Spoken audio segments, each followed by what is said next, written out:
Hello and welcome to our Day 1 preview of the World Championships here in Chelyabinsk. I'm joined by Annette Boehm and David McFall. Hello.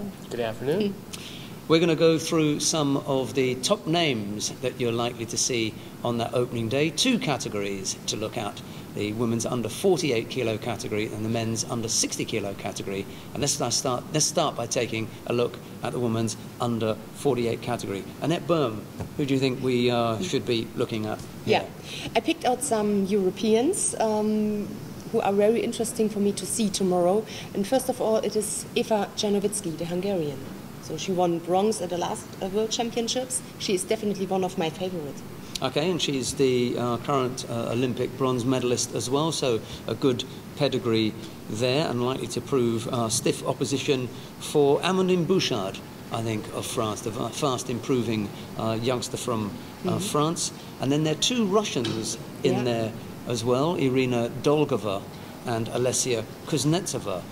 Both quite young. Dolgova is only 18, and Kuznetsova really is only just out of juniors, a couple of years now, at 22.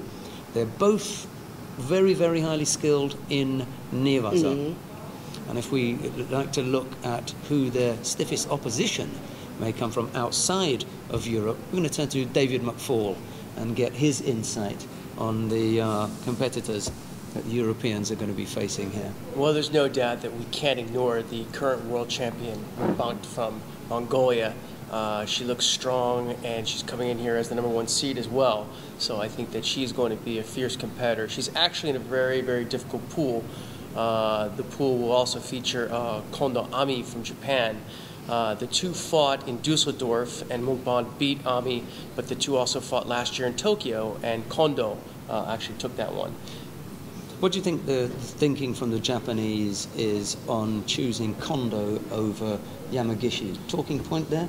Well, you know, the thing is I think that Kondo really, the Japanese always look toward the future.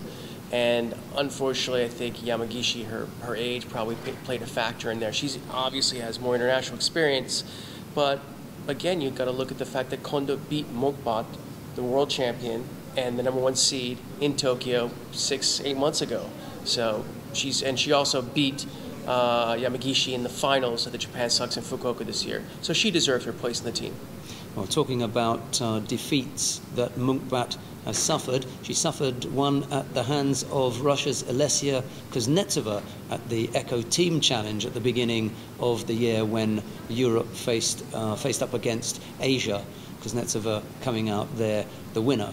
Just two more people I think that we can mention. They're two Turkish fighters. The Turkish always produce good lightweights, and the two are Ebru Şahin and Sumia Akos. But we're missing one other. Who's the other one that we're missing from the Turkish? Yes, it's Dilara Lokmanikan. She's not here. So okay, there are three really good 48 Turkish kilo athletes. Only two can fight. But I would be interested in how the decision was that they chose Akush and Şahin. Especially because Ebru Şahin is just coming back from injury. Not that long ago she was out, and I think they probably just decided that maybe Şahin is fit enough and strong enough and has got that little bit more experience than Lokmanikim, and they're going to go with her. Akos, I think, was a shoe-in. She's one of the strongest there. Okay, that's the under 48 kilo category. David, any last comments on that? We can't forget the current Olympic champion, Sarah Menzies, who I think is coming back. I think she had that. Sometimes people go through a bit of an Olympic slump, but I think that she's coming back strong, and she's going to be a big contender as well. Okay, and now that you've reminded me about other names on the list, I want to call two more, and they are the Yaris Mestre of Cuba. There are two Cubans in there, and Maria Laborde. So that Cuban duo is something to look out for, and that's a nice long list of fighters. Okay, that's the under 48 kilo category. Let's have a look at the under 60 kilo category, and there's no Arsen Galstian for Russia, but the Russians do have Beslan Madranov.